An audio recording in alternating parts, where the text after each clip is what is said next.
नमस्कार। मैं रवि पोखरना इंडिया कोविन एक्शन नेटवर्क यानी कि आईकैन में स्ट्रेटेजी का काम देखता हूं और रामभो माळगी प्रबोधिनी के एग्जीक्यूटिव हेड की तरह भी काम करता हूं। आज के आईकैन कॉन्वर्सेशंस में हमारे साथ स्वदेशी जागरण मंच के नेशनल को कन्वीनर अश्वनी महाजन जी साथ में जुड़े हुए हैं। अश्वनी महाजन जी पीजीडीएवी कॉलेज के एसोसिएट प्रोफेसर भी हैं और आप दिल्ली स्कूल ऑफ इकोनॉमिक्स के एलुमनस भी है। नमस्ते अश्वनी महाजन जी। नमस्कार।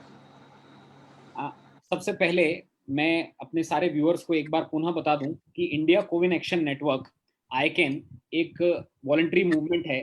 देश के लगभग 4000 एनजीओज और 4-4.5 वॉलंटियर्स ने जुड़कर इस मूवमेंट की कमान अपने हाथ में ले रखी है। 22 मार्च 2020 को जब भारत लॉकडाउन में लग रहा था तो उसी समय यह रामभो माळगी प्रबोधिनी और कनेक्टिंग ड्रीम्स फाउंडेशन ऐसी दो संस्थानों ने मिलकर इस इंडिया कोविन एक्शन नेटवर्क के प्लेटफॉर्म को शुरू किया, जिसमें कोविन एक्शन network.in इस प्लेटफॉर्म पर जो हेल्प गिवर्स हैं और हेल्प सीकर्स हैं, इनको हमारे वॉलंटियर्स आपस में कनेक्ट करते हैं।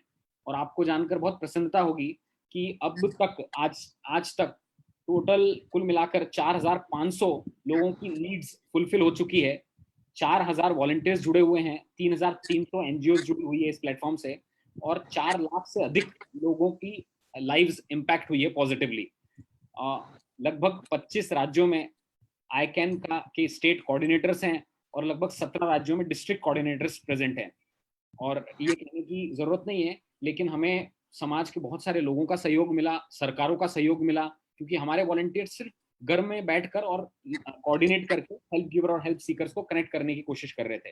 उसी क्रम में अप्रैल के दूसरे महीने में आईकैन में यह एक एहसास हुआ कि ऐसे बहुत सारी समस्याएं आती है जो समस्याएं पब्लिक एजुकेशन प्रोग्राम रन करके भी सॉल्व की जा सकती है।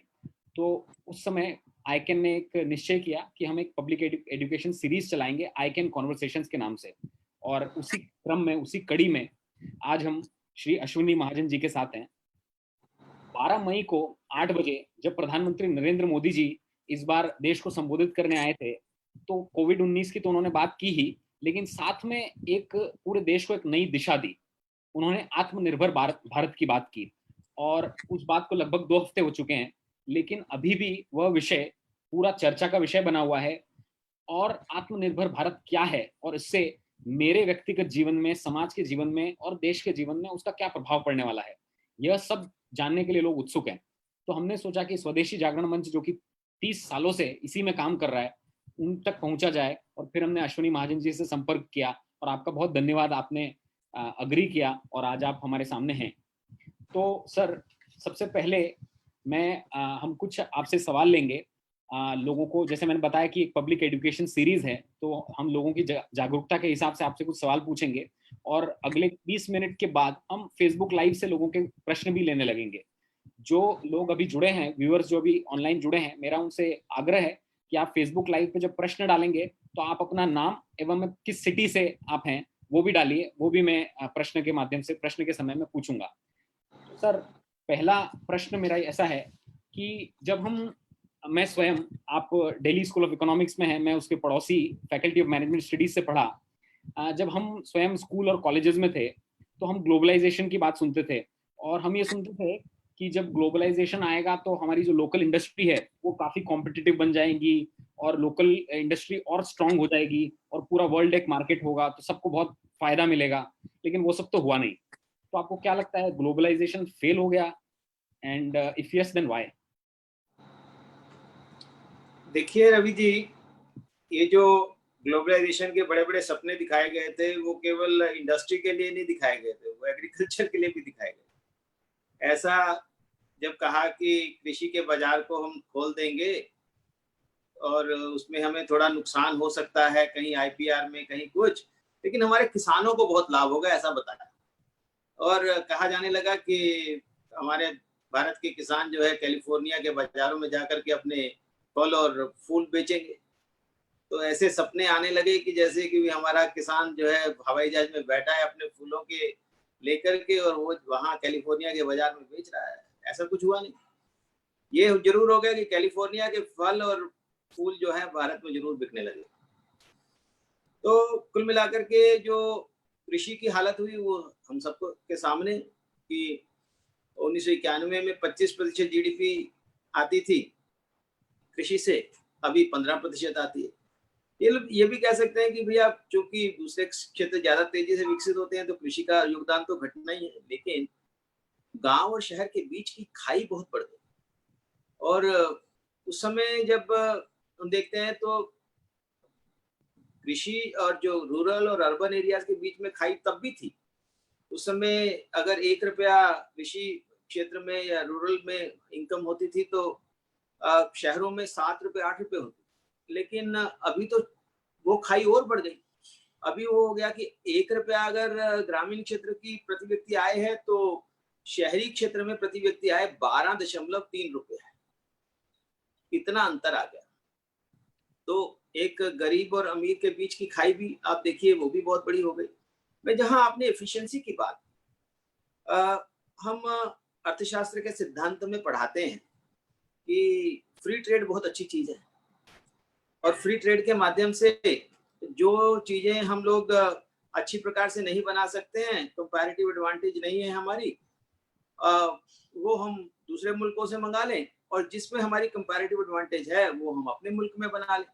और उससे क्या होगा कि जो हम इकोनॉमिक्स की भाषा में पढ़ाते हैं, जो प्रोडक्शन पॉसिबिलिटी फ्रंटियर है, यानी जो हमारी प्रोडक्शन की संभावनाएं हैं उससे ज्यादा बेहतर हम कंजम्पशन करवा पाएंगे। यानी कंज्यूमर्स को बहुत लाभ होगा क्योंकि कुछ चीजें सस्ती हो जाएंगी और बाकी चीजें भी बेहतर, हमारे यहाँ जो रेट है उससे सस्ती हो जाएगी, तो इसलिए कंज्यूमर को बहुत लाभ होगा।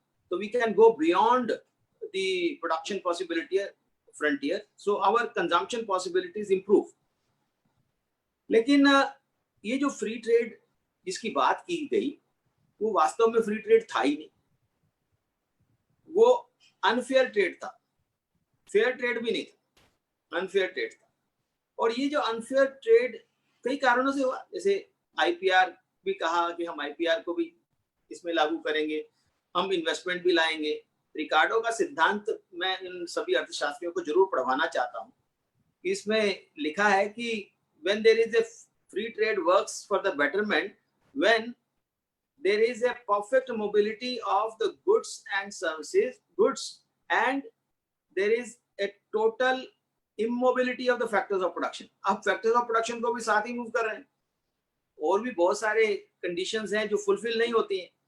तो आईपीआर के कारण, इन्वेस्टमेंट की मूवमेंट के कारण, मल्टीनेशनल कंपनियों के दबक दबदबे के कारण, ऐसे बहुत सारे कारण हुए जिसके कारण हम इसको अनफेयर ट्रेड कहते हैं। लेकिन ये अनफेयर ट्रेड और अनफेयर हो गई जब 2001 में चीन डब्ल्यूटीओ का मेंबर बन गया। जब चीन डब्ल्यूटीओ का मेंबर बना तो उसने देखा, वो चीन के बारे में कहा जाता है कि चीन knows WTO better than anybody else, even the WTO itself. तो उन्होंने क्या किया कि उन्होंने देखा कि हम आसानी से इसको दुनिया के बाजारों पर कब्जा कर सकते हैं, तो उन्होंने बहुत तरीके से टैरिफ्स की सहायता लेते हुए, कि चूंकि टैरिफ्स हम बढ़ा नहीं सकते हैं, हमने टैरिफ्स कम कर दिए, तो अपने बाजारों, अपने जो उत्पादों को दुनिया भर के बाजारों में डंप करना शुरू कर दिया। कैसे डंपिंग किया? डंपिंग की परिभाषा ही है कि जिसमें आप जो नॉर्मल प्राइस है उससे कम रेट पर दूसरे मुल्कों में बेचते हैं, इसको डंपिंग बोलते हैं। तो उन्होंने दुनिया भर के बाजारों पर डंपिंग करना शुरू कर दिया और उसका असर ये हुआ, अमेरिका के बाजारों में चीनी माल, यूरोप के बाजारों में चीनी माल, भारत के बाजारों में चीनी माल, पूरी दुनिया में चीन का सामान जो है वो घर करने लग गया। और उसका अंतर्गत असर जो हुआ वो हम देख ही रहे हैं कि भारत में ही नहीं पूरी दुनिया में मैन्युफैक्चरिंग तबाह हो गई। और वो जो मैन्युफैक्चरिंग तबाह हुई उसका खामियाजा हम सबको भुगतना पड़ा। अमेरिका में, यूरोप में, भारत में लगातार जो है वो अनएम्प्लॉयमेंट बढ़ती चली गई। आज हम देख रहे हैं कि हमारा जो व्यापार घाटा है दुनिया के साथ वो लगभग 153 बिलियन डॉलर का है। एक समय में वो 190 बिलियन डॉलर तक भी पहुंच गया, और चीन के साथ हमारा व्यापार घाटा जो है वो अभी 53 बिलियन डॉलर्स का है, 53 बिलियन डॉलर। आप कल्पना कीजिए कि जब इतना बड़ा व्यापार घाटा होगा तो इसका मतलब ये है कि हम दुनिया भर से, खासतौर पर चीन से सामान मंगा रहे हैं और अपने रोजगार वहां एक्सपोर्ट कर रहे हैं। तो यानी कुल मिलाकर के एफिशिएंसी जो बढ़नी थी वो तो बढ़ी नहीं। उस समय कहा गया कि हम अपने लघु उद्योगों को ज्यादा एफिशिएंट बनाना चाहते हैं, इसलिए इसका डी रिजर्वेशन कर देना चाहिए। और उसका डी रिजर्वेशन करने के बाद आज हम देख रहे हैं जो एफिशिएंसी की हमने कल्पना की थी कि हमारे लघु उद्योग एफिशिएंट हो जाएंगे, 1039 आइटम हम रिजर्व कैटेगरी में रखते थे। मुझे नहीं लगता कि उसमें से 39 आइटम भी भारत में बनते हों। उसके बारे में अध्ययन चल रहा है। तो कुल मिलाकर के आज ये स्थिति बनी है कि एफिशिएंसी तो बढ़ी नहीं। मैन्युफैक्चरिंग हमारे जो उस समय 17-18% जीडीपी का हिस्सा हुआ करता था वो 15-16% पे रह गया है। रोजगार की जितनी ज्यादा संभावनाएं मैन्युफैक्चरिंग में होती हैं वो किसी और क्षेत्र में होती नहीं है। तो इसका सीधा सीधा असर हमारे मैन्युफैक्चरिंग पर पड़ा, हमारे रोजगार पर पड़ा, और कुल मिलाकर के हमारे देश के लोगों के कुशल क्षेम पर भी पड़ा। एफिशिएंसी तो नहीं बढ़ पाई, हाँ ये समस्याएं जरूर बढ़ गई। तो सर मुझे लगता है अगर मान लो सरकार ने 1991 में कोई एक व्हाइट पेपर बनाया होगा कि why we want to open our economies, और उस समय जो उसमें बेनिफिट साइड किए होंगे, तो अगर उनको आज की स्थिति से कंपेयर किया जाए तो बहुत ही कम उसमें से कुछ अचीव हुआ होगा। मतलब हमने ये सोचा था कि विश्व एक पूरा बाजार हो जाएगा and world will be a market. Ultimately हुआ ये कि दूसरी कुछ कंट्रीज के लिए India only became a market, और क्वालिटी वाइज हम लोग इम्प्रूव नहीं हो पाए। तो सर इस पृष्ठभूमि पे या इस कॉन्टेक्स्ट में जब प्रधानमंत्री जी ने आत्मनिर्भर भारत की एक बात के लिए रोकूंगा आपको, जी जी, एक बात के लिए रोकूंगा कि जब 1991 में ये नीतियां लागू की गई इस देश में कोई बहस नहीं हुई। जब WTO साइन किया गया इस देश में कोई बहस नहीं हुई, और केवल जाकर के वहां पर हाँ बोल दी गई और डॉटेड लाइन पर हस्ताक्षर किए गए, और जो कुछ हमने लागू किया वो हमारे यहाँ तय हुआ ही नहीं। अगर आप गूगल सर्च करेंगे, एक दो शब्द लिखिएगा वॉशिंगटन कंसेंसस, तो वॉशिंगटन कंसेंसस में सब कुछ लिखा हुआ है कि हमने क्या क्या करना है।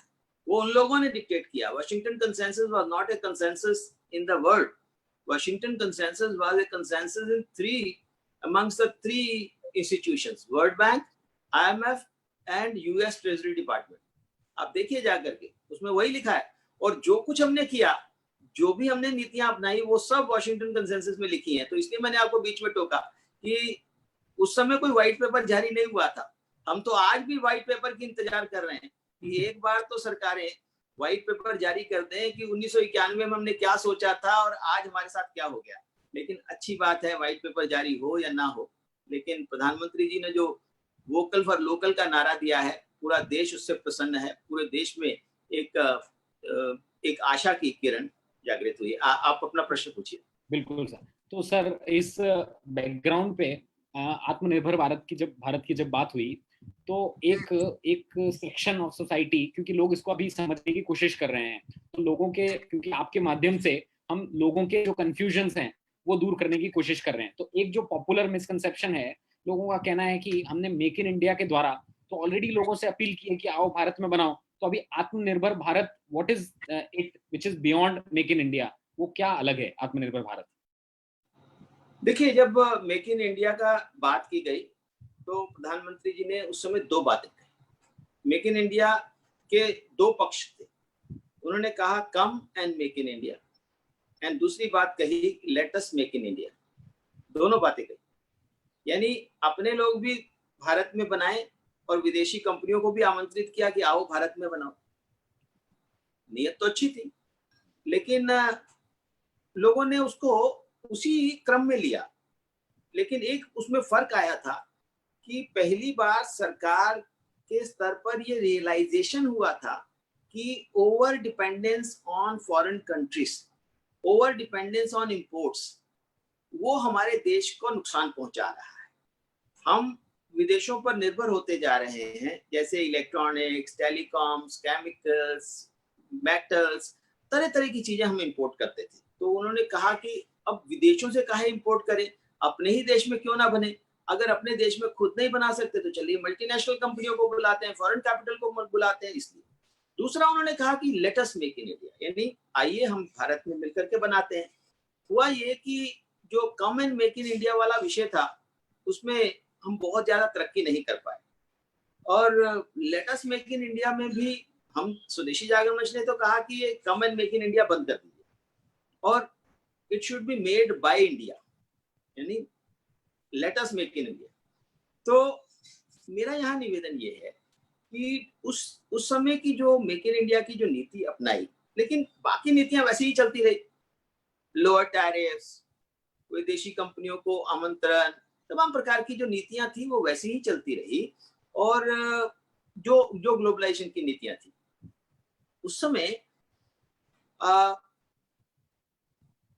उससे 2-3 साल बाद स्वदेशी जागरण मंच ने एक अभियान लिया। उस अभियान में हमने कंसंट्रेट किया चीन पर और कहा कि चाइना मेड गुड्स जो है वो भारत में आना बंद हो जाएं तो भारत की इंडस्ट्री अपने आप पनप जाएगी, क्योंकि चाइना जो है वो अनफेयर ट्रेड करता है। मैंने अभी जैसे कहा कि माल की डंपिंग करना, सस्ते दाम पर बेचना। लोग कहते हैं कि ऐसे कौन कर सकता है, सस्ते दाम पर कैसे बेचेंगे। मैं प्रश्न पूछता हूं कि आज की ई कॉमर्स कंपनियां नहीं बेचती क्या? कैपिटल डंपिंग जो है वो भी एक प्रकार की बिजनेस स्ट्रैटेजी हो गई। तो चाइना ने क्या किया कि अब चाइना में क्या होता है कि आप अपना माल सीधा एक्सपोर्ट नहीं कर सकते, आपको थ्रू पीएसयू बेचना पड़ता है। यानी आप पीएसयू को सामान बेचेंगे, 100 रुपए का सामान आपने पीएसयू को बेचा, उसने 80 रुपए का सामान एक्सपोर्ट कर दिया, उसी सामान को 80 रुपए में एक्सपोर्ट कर दिया, 20 रुपए अपने पल्ले से डाल दिए। तो हमारे देश में उद्योग कैसे उनके साथ प्रतिस्पर्धा में खड़े रहेंगे? इसलिए आपने देखा 20 रुपए का बल्ब आ रहा है, 30 रुपए की लड़ी आ रही है। ये सब चीजें जो है वो उस कैपिटल डंपिंग उसके कारण हुआ। और हमने जब ये बात कही सरकार को और ये जन समाज में भी लेकर के गए तो सरकार में काफी रियलाइजेशन आया उसके बाद। और हमने देखा कि 140 आइटम्स पर एंटी डंपिंग ड्यूटीज लगाई तो 100 आइटम्स चीन की थी। उस समय कहते थे कि एंटी डंपिंग ड्यूटी लगाना बड़ा मुश्किल है। हमने कहा कोई मुश्किल नहीं, क्योंकि चीन तो नॉन मार्केट इकोनॉमी है, और जब नॉन मार्केट इकोनॉमी होती है, डब्ल्यूटीओ में डिफाइंड है, वहां आप एंटी डंपिंग ड्यूटी लगाना मुश्किल नहीं। केवल एंटी डंपिंग ड्यूटी नहीं लगाई, टैरिफ्स भी बढ़ाए। पहली बार जब सरकार ने कहा कि we are raising tariffs to protect domestic industry, ये बात हुई फरवरी 2018 में। बड़ा हो हल्ला मच गया हमारे ग्लोबलाइजेशन के समर्थकों में, और हमारे अरविंद पनगरिया जी तब तक अमेरिका वापस जा चुके थे अपनी ड्यूटी निभाने के लिए। तो वहां से उन्होंने एक आर्टिकल लिखा टाइम्स ऑफ इंडिया में, बड़ा प्रसिद्ध आर्टिकल है। तो सरकार तो बहुत बड़ी गलती कर रही है, टैरिफ्स बढ़ा रही है। तो लेकिन सरकार डगमगाई नहीं, उन्होंने कहा कि we have to protect our domestic industry. उसके लिए हमने टेलीकॉम और इलेक्ट्रॉनिक्स पर टैरिफ्स को बढ़ाना है 10 से 20% किया। उसके बाद टेक्सटाइल पर 2 बार बढ़ाए, उसके बाद फिर नॉन एसेंशियल कमोडिटीज पर बढ़ाए। आप अगर वापस जाएं तो देखिएगा कि लगातार टैरिफ्स बढ़ते गए। यही नहीं किया, सरकार ने चाइनीज सामान को रोकने के लिए स्टैंडर्ड्स भी बनाने शुरू किए। सभी मंत्रालयों को कहा कि आप स्टैंडर्ड्स बनाइए, और स्टैंडर्ड्स बनाने के कारण हमने पटाखों को रोका, हमने प्लास्टिक गुड्स को रोका, कुछ हद तक हमने खिलौनों को रोका, और भी बहुत सारी आइटम्स को रोका। और केवल इतना ही नहीं किया, हमने उसके साथ ही साथ एक और काम भी किया, रेसिप्रोसिटी क्लॉज भी इन्वोक की। बहुत सारे तरीके अपना करके भारत का जो ट्रेड डेफिसिट है वो घटाने की कोशिश की। 190 बिलियन डॉलर एक बार पहुंच गया था, और इस सरकार के आने के बाद भी 170 बिलियन डॉलर तक था। वो अभी इस बार 153 बिलियन डॉलर का है। यानी हमें धीरे धीरे करके अपना ट्रेड डेफिसिट कम करना और उसके साथ ही साथ भारत में निर्माण करना। लेकिन ये जो अभी जो लेटेस्ट डेवलपमेंट है प्रधानमंत्री जी की, वोकल फॉर लोकल, ये मास्टर स्ट्रोक है। यानी जो जो गांधी जी कहते थे वही है। गांधी जी कहते थे कि हमें अपने आसपास के वातावरण से, अपने गांव से, अपने आसपास से जितना सामान खरीद सकते हैं वो खरीदें। अगर वो थोड़ा सा मजबूरी में कहीं उससे बाहर हाट से खरीदना है तो वहां हाट से खरीदें, उससे आगे कुछ खरीदना है तो आगे खरीदें। लेकिन अगर बहुत कोई मजबूरी हो तो फिर विदेश से आयात करें। यानी चाहत से देसी, जरूरत से स्वदेशी और मजबूरी में विदेशी। तो ये जो नारा वोकल फॉर लोकल का है, वो वास्तव में हमें अंतोदगत्वा वहां लेकर के जाता है। और अगर हम इसको अडॉप्ट कर लेते हैं, इसका मतलब ये नहीं कि हमने उत्पादन करना बंद कर देना है, इसका मतलब ये भी नहीं है कि हमने विदेशी कंपनियों को भी आने से मना कर देना है, मतलब बिल्कुल नहीं है। उसके साथ ही साथ स्वदेशी जागरण मंच ने स्वयं कहा है, आमतौर पर हम विदेशी कंपनियों का विरोध करते हैं कि भैया नहीं आने देंगे, विदेशी कंपनियां जरूरी नहीं, लेकिन अभी जो चीन से रिलोकेट होकर के भारत में आना चाहती हैं, तो स्वदेशी जागरण मंच ने कहा है कि हम इसका स्वागत कर सकते हैं, प्रोवाइडेड एक कि वो भारत के बाजार पर नजर ना गड़ाएं, हम अपना बाजार खुद कर लेंगे।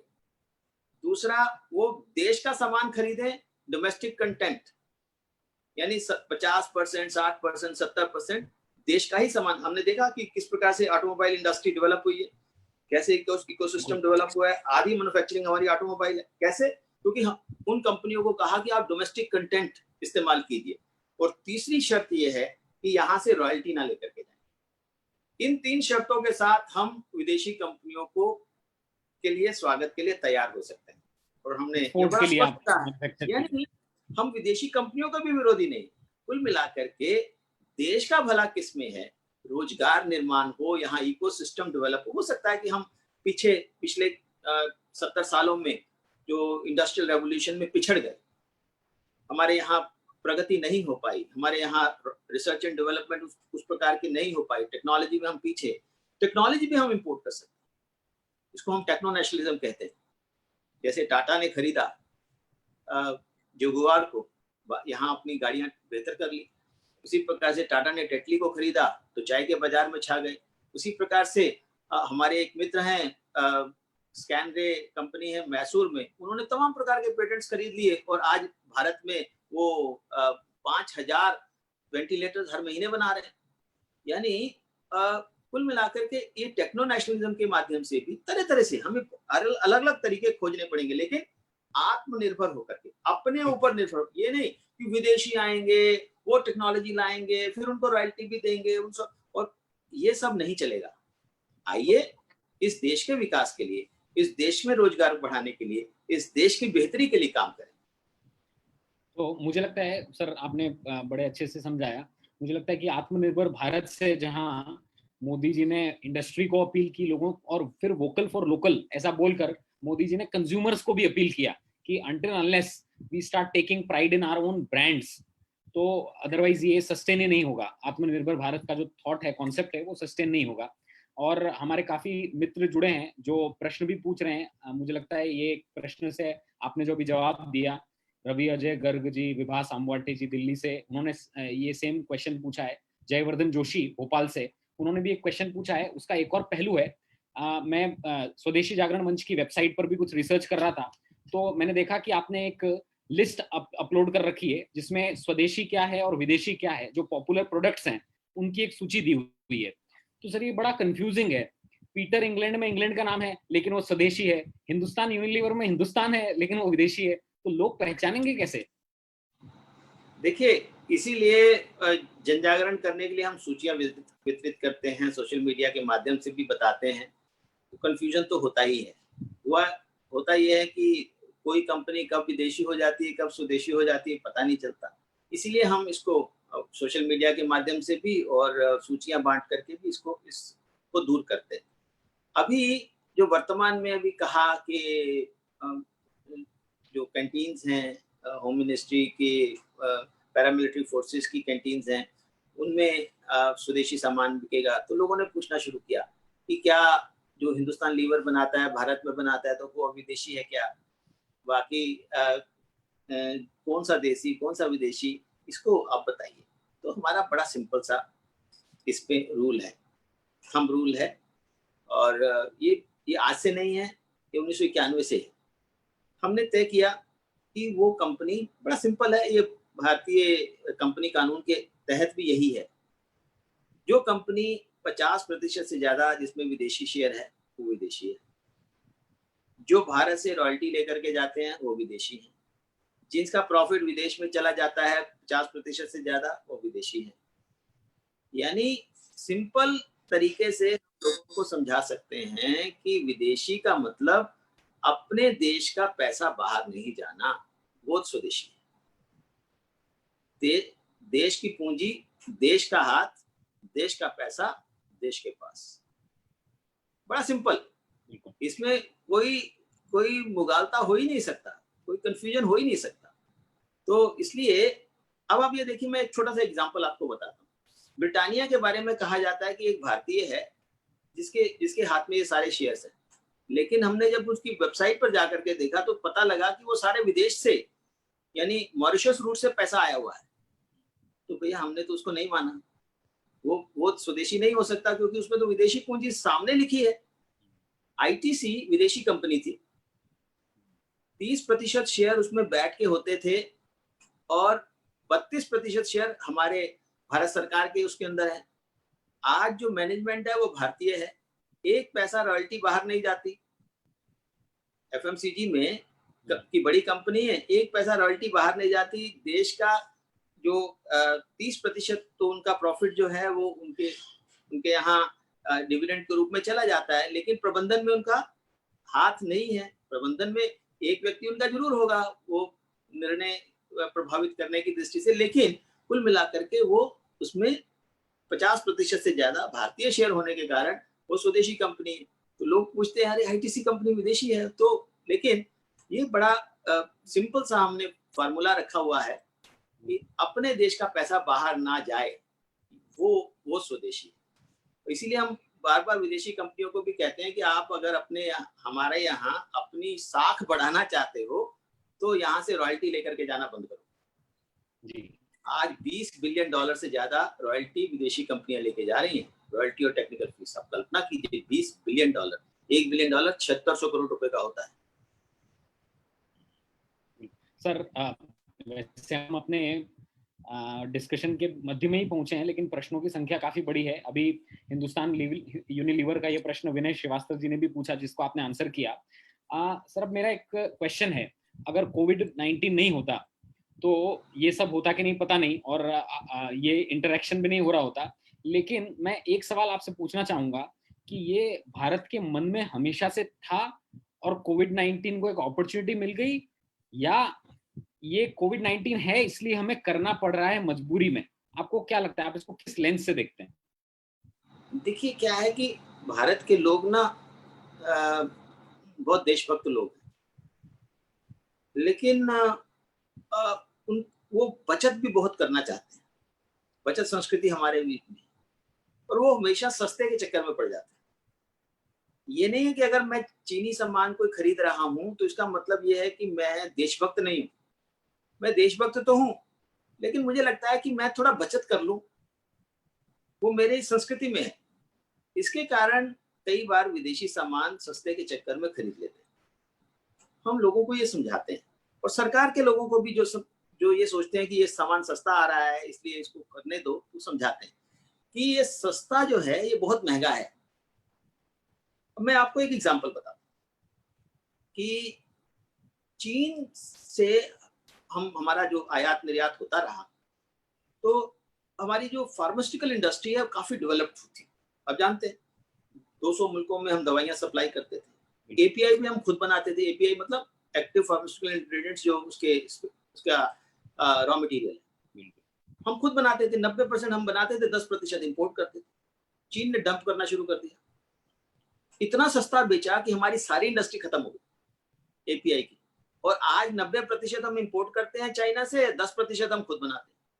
हमारी जो निर्भरता हो गई, तो उन्होंने क्या किया कि जो माल वो ₹1 का बेचते थे उसको ₹13 का कर दिया, 13 गुना बढ़ा दिया। कौन सा? Folic acid. मैं आप इसको जाकर के डाटा भी चेक करिए। एमॉक्सिसाइक्लिन को 3 गुना बढ़ा दिया, उसकी कीमत को 3 गुना बढ़ा दिया। यानी लगातार हमें इसको कहते हैं एक्सप्लॉइट करना शुरू कर दिया। तो अब जब हम किसी दूसरे देशों पर निर्भर कर जाएंगे तो वो फिर कीमतें बढ़ानी शुरू करेंगे। तो इसलिए वो सस्ता जो है वो सस्ता नहीं है, वो बहुत महंगा है, क्योंकि वो फिर सारी उम्र आपको महंगा खरीदना पड़ेगा। इसलिए हम हमेशा कहते हैं अपने देश पर खासी आत्मनिर्भरता होनी चाहिए। कोई बहुत जरूरी हो तो विदेशों से आयात करें, बाकी अपने देश में कोई कमी नहीं है। मुझे आप बताइए, कहते हैं कि हम इलेक्ट्रॉनिक का सामान नहीं बना सकते, चाइना से लाना है, टेलीकॉम का सामान नहीं बना सकते, हमें मोबाइल फोन नहीं बना सकते, हमें चाइना। आप बताइए कि हम एटम बम बना सकते हैं, हम पीएसएल भी बना सकते हैं। 104 सैटेलाइट्स को एकदम अंतरिक्ष की कक्षा में स्थापित करके दुनिया को चकित कर सकते हैं। मंगलयान बना सकते हैं, चंद्रयान बना सकते हैं, वहां तक अपना भेज सकते हैं, लेकिन कंप्यूटर चिप्स नहीं बना सकते। ये कौन सी बात है? अभी आप बात आई कि 5G हुआवे का ही आएगा, हमारे पास तो कैपेबिलिटी नहीं। तो हमने टेलीकॉम इंडस्ट्री की मीटिंग करी, पता लगा कि हमारे लोगों के पास 6G के 7G के नेक्स्ट जेन के पेटेंट्स हैं। यानी वो न केवल बना सकते हैं, सस्ता और बेहतर बना सकते हैं।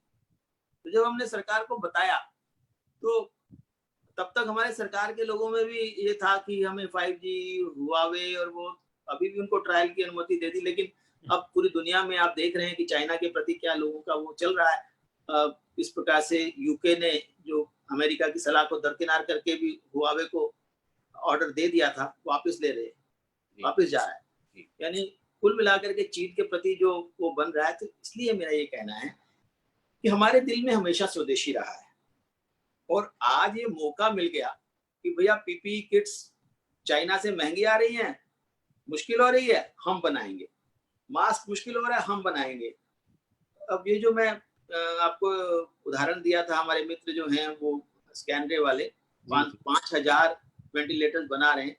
उन्होंने मुझे बताया कि मैं 1 लाख वेंटिलेटर बना सकता हूँ महीने में। मुझे एक बार ऑर्डर दीजिए, बताइए, तो मैं सब लोगों को अपना जो प्रोटोटाइप दे दूंगा, अपना टेक्नोलॉजी दे दूंगा, वो बना लेंगे। यानी 1 लाख वेंटिलेटर्स हम बना सकते हैं।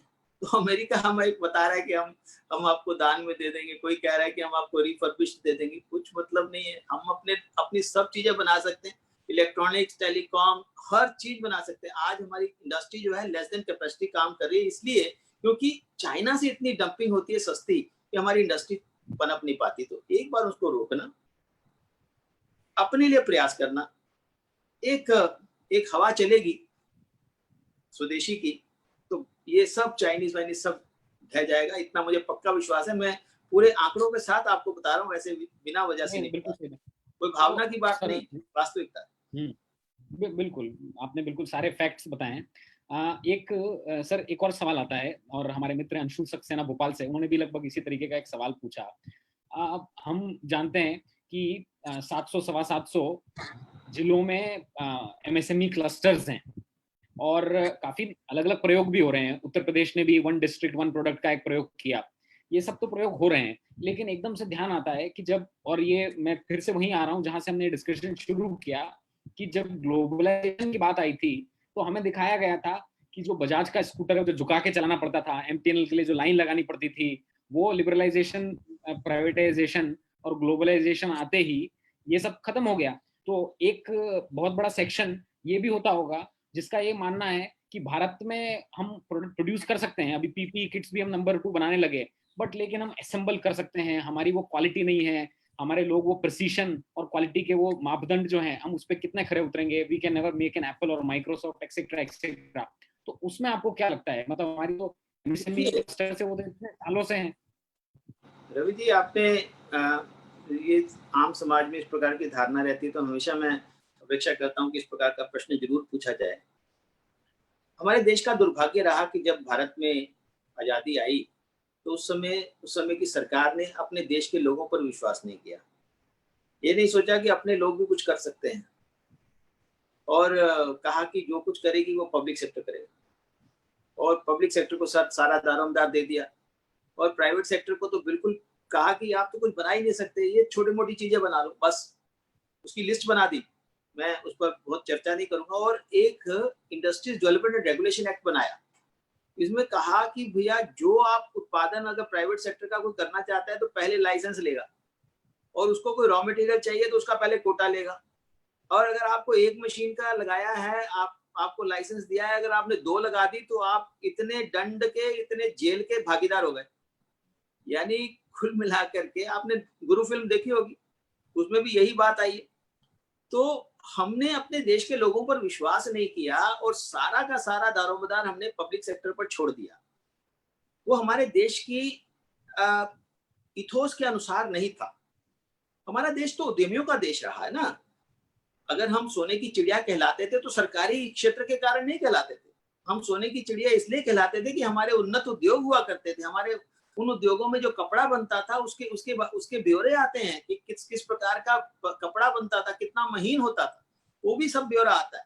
और इतना बढ़िया होता था कि जो इंग्लैंड की महारानी को ये आदेश निकालना पड़ा था कि अगर भारत का रुमाल भी आपने इस्तेमाल किया तो 50 पाउंड का आपको जुर्माना देना पड़ेगा।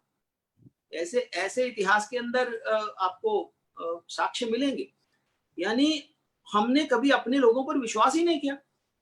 जब सब कुछ लुट गया, यानी कहा कि भैया अब तो हम विदेशों के कर्जे में दब गए, हमारे पास फॉरेन एक्सचेंज खत्म हो गया, हमें सोना गिरवी रखना पड़ रहा है, अब हमें सब कुछ बदलना पड़ेगा। और तब हमने कहा कि हम नई नीति लेकर के आएंगे, एलपीजी, और फिर विदेशियों को लेकर के आएंगे, मल्टीनेशनल कंपनियां वो विकास करेंगे। फिर भी नहीं कहा कि अपने लोग विकास करेंगे, फिर भी मल्टीनेशनल कंपनियां विकास करेंगी। तो अपने लोगों में ऐसा लगता है कि ये जो एलपीजी के कारण ही ये सारी चीजें नहीं आ गई, ऐसा कुछ नहीं, ये सब टेक्नोलॉजी के कारण हुआ। हम अपने देशों पर, अपने लोगों पर विश्वास करेंगे। मैंने आपको उदाहरण दिए कि जब हम एटम बम बना सकते हैं तो वो भी प्रिसीजन से के बिना तो नहीं बन सकता। अगर हम मिसाइल बनाते हैं तो वो प्रिसीजन के बिना तो नहीं बन सकती।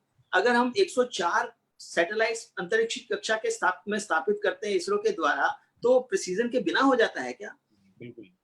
थोड़ी सी प्रिसीजन की गलती तो नहीं, वहां पर क्या परिस्थितियां बनी, लेकिन हमारा चंद्रयान जो है वो अपना उसको स्थापित नहीं कर पाया वहां, इसको हम कहते हैं कि फोर्स्ड लैंडिंग करना पड़ा। लेकिन कुल मिलाकर के ये प्रिसीजन के बिना तो नहीं होता ना।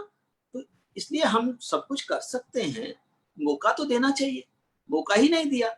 स्मॉल स्केल इंडस्ट्री को भी कहा कि अब अचानक आप 1029 आइटम्स हैं, आप पहले पूरी तरह से रिजर्व था आपके लिए, अब पूरी तरह से डी रिजर्व हो गया, यानी लघु उद्योग भी खत्म हो गए। रोजगार कहाँ से आएगा जब आप सब कुछ विदेशों से इसलिए लेकर के आओगे कि हमारे यहाँ एफिशिएंसी होगी, और 30 साल आपने देखा नहीं कि एफिशिएंसी हुई कि नहीं हुई, वो लघु उद्योग बचे कि नहीं बचे, उस उद्योगों का विकास हुआ कि नहीं हुआ, हम विदेशों पर निर्भर होते गए कि नहीं होते गए, होते गए ना। तो आज स्थिति बनी है कि आज अपने ऊपर विश्वास ही नहीं आ रहा। इसलिए अपने पर विश्वास करते हुए, अपने लोगों पर विश्वास करते हुए मेरे हर इंडस्ट्री के लोगों से बातचीत होती। अभी क्या हुआ कि इसी क्रम में जो WTO और ये जो फ्री ट्रेड, ये जो जिसको कहते हैं ना कि एक ऑब्सेशन, उसके कारण हमारे अफसरों ने समझाना शुरू किया कि हमें RCEP साइन करना चाहिए। तो हमने सरकार को समझाया कि RCEP के जितने घटक हैं वो पहले से ही हमारे ऊपर इतने हावी हुए हैं। आसियान, जब से हमने आसियान के साथ फ्री ट्रेड किया, 3 गुना हमारा ट्रेड डेफिसिट उनके साथ हो गया। जापान के साथ किया तो उनके साथ 2.5 गुना हो गया। ऑस्ट्रेलिया के साथ किया तो उसके साथ 2.5 गुना हो गया। ये RCEP पे साइन करना ठीक नहीं है। तो अल्टीमेटली प्रधानमंत्री जी ने ये बात को स्वीकार किया और जाकर के वहां कहा कि मेरा मन ही नहीं मान रहा है इसको सिग्नेचर करने। तो आप कल्पना कीजिए कि ये हमारे देश का इसका जो स्वदेशी भाव है ना, वो बोलता है अंतरराष्ट्रीय मंचों पर। और जो प्रधानमंत्री जी ने किसी के दबाव में आकर के स्वदेशी की बात नहीं की है, वोकल फॉर लोकल की बात नहीं की, उनके मन में ये बात आई। और प्रधानमंत्री से ज्यादा तो कोई मुझे नहीं लगता कि अर्थव्यवस्था के बारे में जानता हो। और हम मानते भी हैं कि वो देश के इस समय मुखिया हैं, और उस नाते से जो उन्होंने विचार किया, मुझे लगता है एक उन्नत विचार है। उस विचार को हमें पुष्ट करना चाहिए। हमारे उद्योगों के सामने एक चैलेंज है कि हम बेहतर प्रकार के उत्पाद बनाएं, तो उन्होंने इसीलिए कहा कि केवल लोकल ही नहीं, वोकल फॉर लोकल ही नहीं, हमें अपने उत्पादों को भी बेहतर करना होगा। परम संचालक जी ने भी यही बात कही।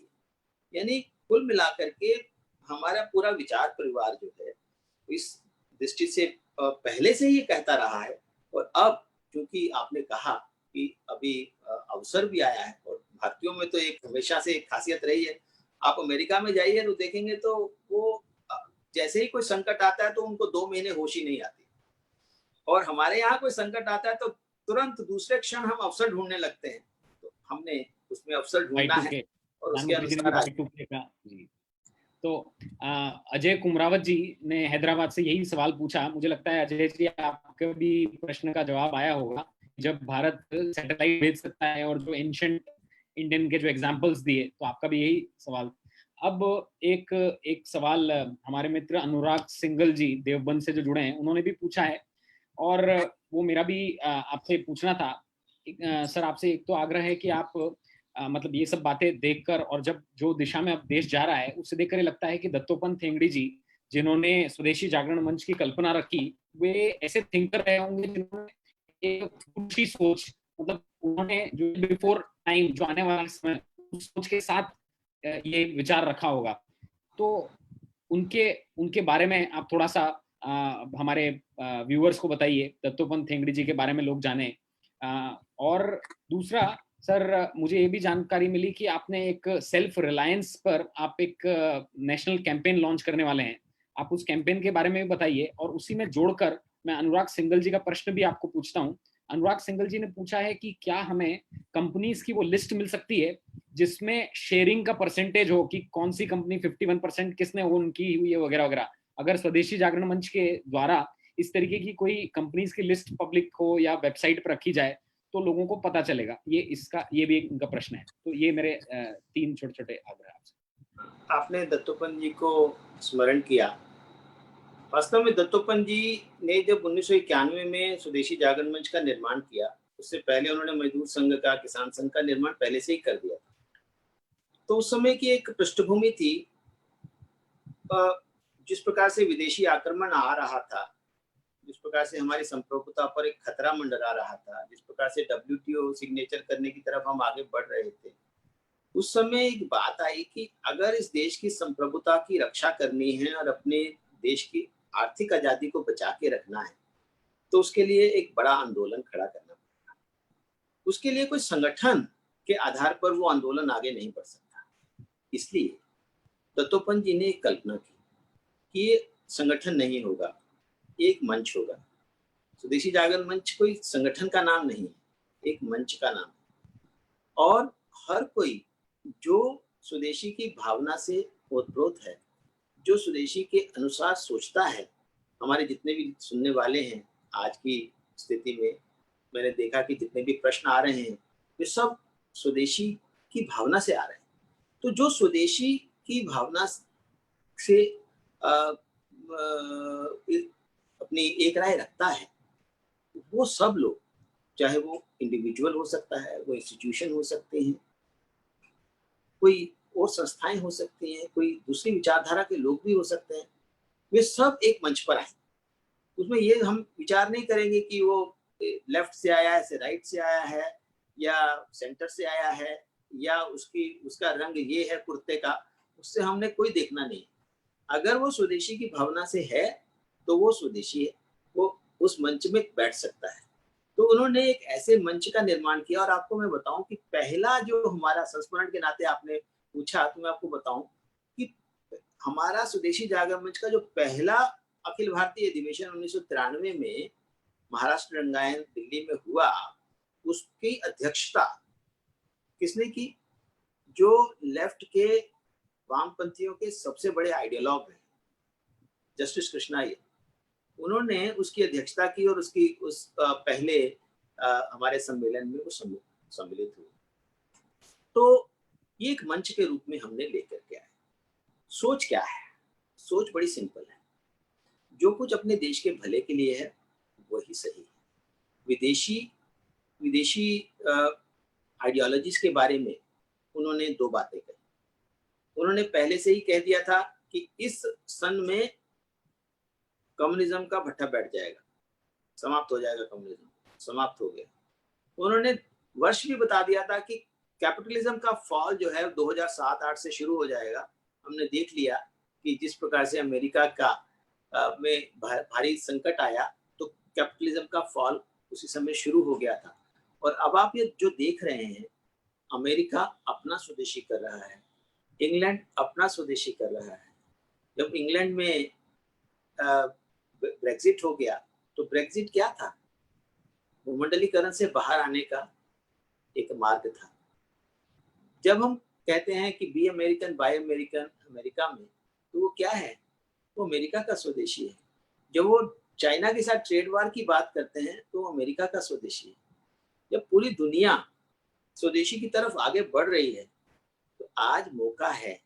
ये नहीं हो सकता कि हम तो स्वदेशी हो जाएंगे और वो लोग कहें और हम कहेंगे नहीं नहीं हम तो ओपन ट्रेड रखेंगे, हम तो अपने टैरिफ्स घटा के रखेंगे, वो अपने टैरिफ्स बढ़ा लेंगे, कोई बात नहीं, आप बढ़ाते रहिए ना, हम अपने कम रखेंगे। ऐसा हो सकता है क्या? संभव नहीं है। when the whole world is going towards localization, the Swadeshi, so how can we remain attached to or married to the globalization? तो deglobalization जिसको आप कह रहे हैं, स्वदेशी जिसको कह रहे हैं, जिसको लोकल कह रहे हैं, वही एकमात्र रास्ता है। यही दत्तोपंत जी ने कहा। और एक लास्ट बात मैं जरूर कहूंगा दत्तोपंत जी के बारे में, वो ये कि उनकी कल्पना बड़ी स्पष्ट थी कि ये जो मॉडल है ना जीडीपी वाला, ऐसा लगता है कि जैसे पहले तो आप बहुत कम जीडीपी ग्रोथ होती थी, 4-5% होती थी। अभी जब से एलपीजी आया है तो 8%, 9% हो गई। तो जीडीपी ग्रोथ इतनी ज्यादा हो गई है, इसलिए हमें इसको करना चाहिए। मैं आपसे पूछता हूँ कि जीडीपी ग्रोथ कैसे होती है, कैसे मापते हैं जीडीपी? अगर आप बीमार ज्यादा हो गए तो जीडीपी बढ़ जाती है। अगर आपने जंगल ज्यादा काट लिए तो भी जीडीपी बढ़ जाती है। अगर आप अपने घर से ज्यादा दूर जाकर के काम करते हैं, आपको ट्रांसपोर्ट करना पड़ता है, तो जीडीपी बढ़ जाती है। पर्यावरण खराब करते हो तो जीडीपी बढ़ जाती है, पर्यावरण बेहतर करते हो तो जीडीपी घट जाती है। तो अब मुझे बताइए कि जीडीपी बढ़ाना अच्छा है या घटाना अच्छा? मैं ये नहीं कह रहा हूँ कि जीडीपी को घटाइए, मेरा ये कहना है कि जीडीपी हमारे कुशलक्षेम का मापदंड नहीं हो सकता। इसलिए जो विकास के मॉडल बनाए, जो वर्तमान में जो विकास के मॉडल हैं, वो विकास के मॉडल हमारे कभी नहीं रहे, वो हमारे विकास के प्रतिमान कभी नहीं रहे। हम हमेशा जन की कुशलक्षेम को विकास मानते रहे। लेकिन ये जो पिछले 70-80 सालों में जो परिवर्तन आया है सोच में, उसके कारण ये खासतौर पर 1945 से आया, जो सोच है growth oriented, more and more of energy consumption, more and more of consumption, हमारे यहाँ तो कभी नहीं रहा। हम तो हमेशा उपभोग में संयम की बात करते हैं। इसलिए संयम की बात करते हैं, आप देख रहे हैं ना, जैसे ही उपभोग में संयम हुआ तो गंगा साफ हो गई। तो मेरा ये कहना है कि पर्यावरण की रक्षा करते हुए, मानवीय मूल्यों के साथ, मानवीय संवेदनाओं के साथ हम उत्पादन की प्रक्रिया को चलाएं। जब मानवीय संवेदनाओं के साथ चलाएंगे तो उससे रोजगार भी बढ़ेगा। जब हम जैसे ही लोकल की बात करेंगे तो रोजगार बढ़ेगा, स्वदेशी की बात करेंगे रोजगार बढ़ेगा, लघु उद्योगों की बात करेंगे रोजगार बढ़ेगा, कुटीर उद्योगों की कारीगरों की बात करेंगे तो रोजगार बढ़ेगा। आज हमारे कारीगर रिक्शा चलाने के लिए बाध्य हो रहे हैं क्योंकि उनकी कारीगरी का कोई मतलब ही नहीं है, कोई उनको कोई पूछता नहीं है। लेकिन अगर हम उनको एक हैंड होल्डिंग करेंगे, अपने लोकल को प्रमोट करेंगे, अपने लघु उद्योगों को और अपनी स्वदेशी को प्रमोट करेंगे, तो अपने आप रोजगार निर्माण होगा। तो दत्तोपंत जी एक पुस्तक के प्रीफेस में लिखते हैं, we have to adopt a system of production which is linked to employment, distribution and localization, that is the decentralization, यानी विकेंद्रीकरण पर आधारित रोजगार पर समानता लाने वाला उत्पादन प्रक्रिया हमें चाहिए। हमें ये नहीं चाहिए ज्यादा से ज्यादा उत्पादन, ज्यादा एनर्जी कंजम्पशन, ज्यादा से ज्यादा उपभोग, नहीं, वो नहीं चलेगा। और हुआ क्या है इस जीडीपी ग्रोथ के मॉडल के कारण? आप देख रहे हैं ना सड़कों पर कैसे बिलख रहे हैं मजदूर। क्यों बिलख रहे हैं? क्योंकि इस 30 साल के विकास के मॉडल में इन मजदूरों का भला नहीं हुआ। समय कम है, मैं आपको फिर भी बता दूंगा कि 1991 में वैल्यू एडिशन का 78% मजदूरों को मिलता था, आज 45% मिलता है। 1991 में 19% प्रॉफिट का हिस्सा होता था वैल्यू एडिशन में, आज 52% है। कल्पना कीजिए, इस बीच में मौद्रिक मजदूरी 7 गुना बढ़ी है, 6.5 गुना कीमतें बढ़ गई हैं, 10 गुना जीडीपी बढ़ गई है, लेकिन हमारे मजदूरों की आमदनी नहीं बढ़ी है, वास्तविक आमदनी नहीं बढ़ी है। तो वो क्यों नहीं बिलखेंगे? तो जो जो राजनीतिक दल आज सड़क पर जा रहे मजदूरों के हिमायती बने हुए दिखाई देते हैं, मैं उनसे प्रश्न पूछना चाहता हूं कि उनकी ये हालत किसने की है? उसी विकास के मॉडल ने, जिसको आप बड़े गर्व से कहते हो कि हाँ, हम एलपीजी का लेकर के आए। मैं कांग्रेस से भी पूछना चाहता हूँ, उन सब राजनीतिक दलों से पूछना चाहता हूँ जिन्होंने उसकी हिमायत की है। हमारा ये कहना है कि ये जो जीडीपी ग्रोथ का जो मॉडल है, इसी बात को दत्तोपंत जी कहते थे कि ये लोगों के कुशल क्षेम का मॉडल नहीं है, ये देश, ये मजदूर और किसान के लिए भले का मॉडल नहीं है, ये केवल कुछ लोगों के भले का मॉडल है। थॉमस पिकेटी ने कहा है कि 1980 से लेकर 2014 के बीच के 34 वर्षों में 66% जीडीपी का जो लाभ गया है, ऊपर के 10% लोगों के हाथ में गया है। 33% जीडीपी ग्रोथ का जो लाभ गया है, ऊपर के मात्र 1% लोगों के हाथ में गया है। यह है जीडीपी ग्रोथ के मॉडल की असलियत। तो इसलिए दत्तोपंत जी ने कहा कि इस ग्रोथ के मॉडल को हमें नहीं मानना है और हमें एक ऐसा विकास का मॉडल लेकर के आना है जिसकी कल्पना दीनदयाल जी ने की थी, जिसकी कल्पना हमारे पुरातन उसमें है। हमने हमारे कहीं ग्रंथों में कहीं बेरोजगारी शब्द है क्या? आप जरूर रिसर्च कीजिए, आपको बेरोजगारी शब्द नहीं मिलेगा, उसका कोई रूप नहीं मिलेगा, क्योंकि हमारे देश में, हमारी सोच में कभी बेरोजगारी का प्रश्न ही नहीं था, क्योंकि हम लोकल में विश्वास रखते रहे, हम स्थानीय में विश्वास रखते रहे, हम स्वदेशी में विश्वास। मुझे लगता है कि राजकोट गुजरात से नरेंद्र पटेल जी ने जो प्रश्न पूछा और दुर्गेश कुशवाहा जी ने आगरा से, कि आगरा के जूते, और फिर राजकोट में उन्होंने मास्क, वेंटिलेटर की मशीनों के बारे में पूछा, तो उनका जवाब भी इसमें हुआ होगा। एक प्रश्न विनोद जी ने उदयपुर से पूछा है कि हर स्वदेशी वस्तु पर अगर स्वदेशी का टैग हो जाए तो जनता को स्वदेशी के बारे में पता भी चलेगा और एक प्राइड का फील भी आएगा। तो सर, ये क्वेश्चन भी है, और प्लस जो कैंपेन स्वदेशी जागरण मंच अभी लॉन्च कर रहा है नेशनल वाइड, उसके बारे में भी कुछ बताइए। देखिए, एक तो लोगों को ये तो बात बिल्कुल सही है, टैग लगना चाहिए, सरकार साथ देगी तो हम जरूर लगवाएंगे। बहुत सारी बातें रहती हैं, हम ऐसा प्रयास करते हैं तो तुरंत कोई ना कोई दूसरे लोग उसमें शुरू कर देते हैं। हम प्रयास करेंगे कि ऐसा स्वदेशी का टैग लगे, भारत का झंडा उसमें छोटा सा लग जाए, तिरंगा का निशान आ जाए, कुछ भी हो, लोगों से सुझाव भी मांगेंगे क्या हो सकता है। दूसरा जो हम अभियान ले रहे हैं, वो एक अलग प्रकार का अभियान है।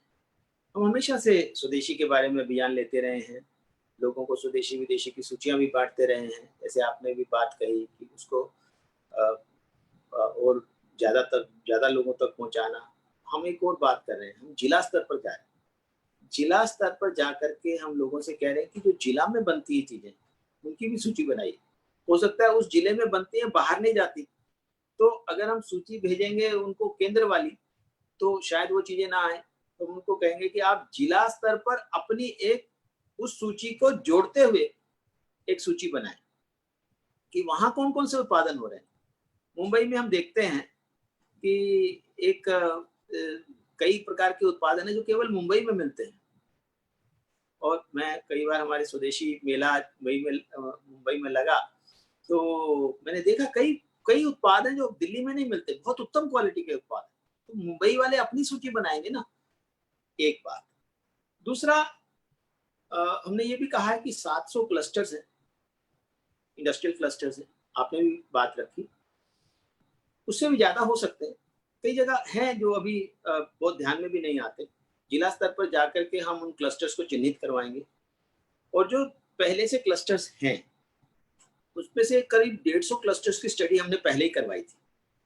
उनकी क्या समस्याएं हैं, उनके क्या समाधान हैं, क्या क्या उनके साथ किया जा सकता है, कैसे उनकी मदद की जा सकती है, कैसे विदेशी कंपटीशन के कारण, चाइना से अनफेयर कंपटीशन के कारण उनको नुकसान हुआ है। ये सारी बातें हमने पहले भी देखी है, लेकिन दोबारा से हम उन क्लस्टर्स की स्टडी करवाएंगे, और इसके साथ ही साथ जिला स्तर पर जाकर के भी हम नए क्लस्टर्स खोजेंगे।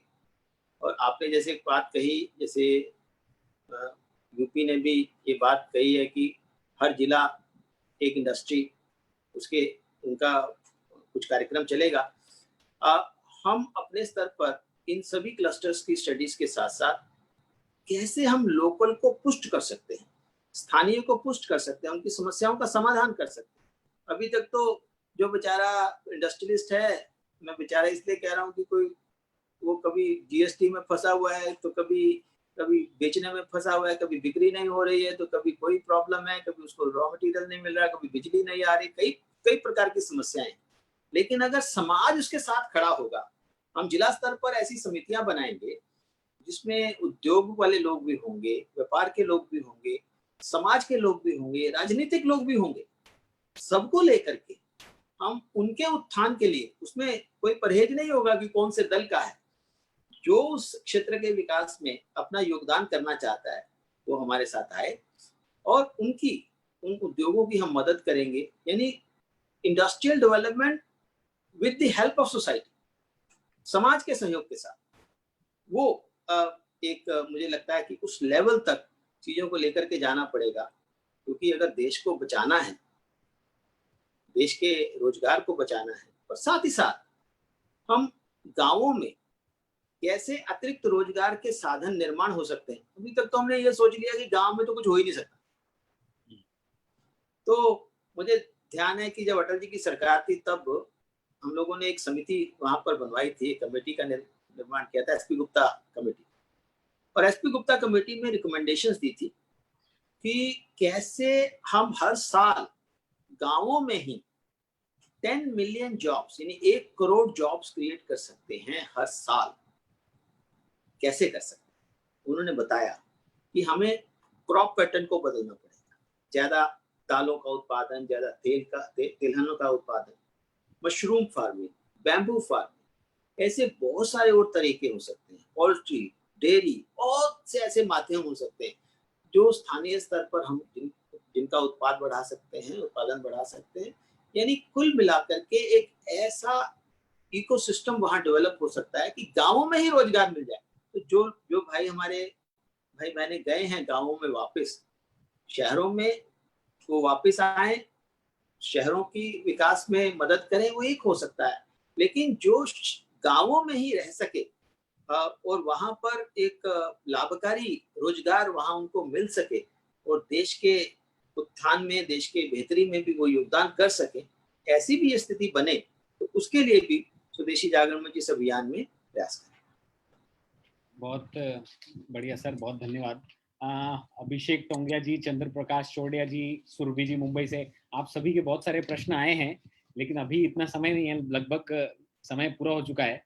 मुझे लगता है कि अगर सर, जिस तरह से मैंने आपको शुरू में कहा था कि ये विषय इतना समीचीन और कॉन्टेम्पररी हो गया है कि बहुत सारे लोगों की अभी इस पे जिज्ञासा है, तो अगर आप इजाजत देंगे तो हम एक बार कुछ 1-2 हफ्ते बाद पुनः आपको रिक्वेस्ट करेंगे और एडवांस में लोगों से क्वेश्चंस भी ले लेंगे, क्योंकि बहुत सारे लोगों के प्रश्न आए हैं। लेकिन आपने पूरा 1 घंटा प्रश्न लिए और बहुत अच्छे से फैक्ट बेस्ड सब एक्सप्लेनेशन दिया। आपका बहुत बहुत धन्यवाद।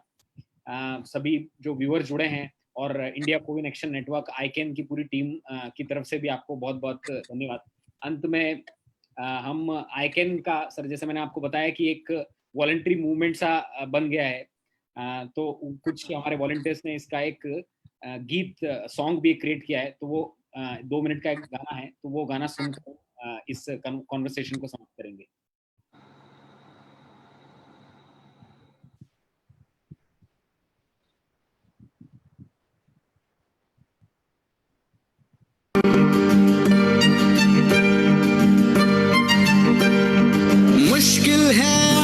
पड़ी ये कैसी कठिन घड़ी, सहमी सहमी जिंदगी, बिखरी हुई बंदगी, मानवता है पुकार रही, दिखाएं हम दरिया दिली। I can, you can, we can, India can, I can, you can, we can, India can। हम सब मिल जाए तो, मिलकर हाथ बटाए तो, टल जाएगी ये घड़ी, झूमेगी फिर से खुशी, आशा टूटे नहीं, हौसला रूठे नहीं, साथ ये छूटे नहीं, मंजिल दूर नहीं, मानवता है पुकार रही, दिखाएं हम दरिया दिली। I can, you can, we can, India can, I can, you can, we can, India can।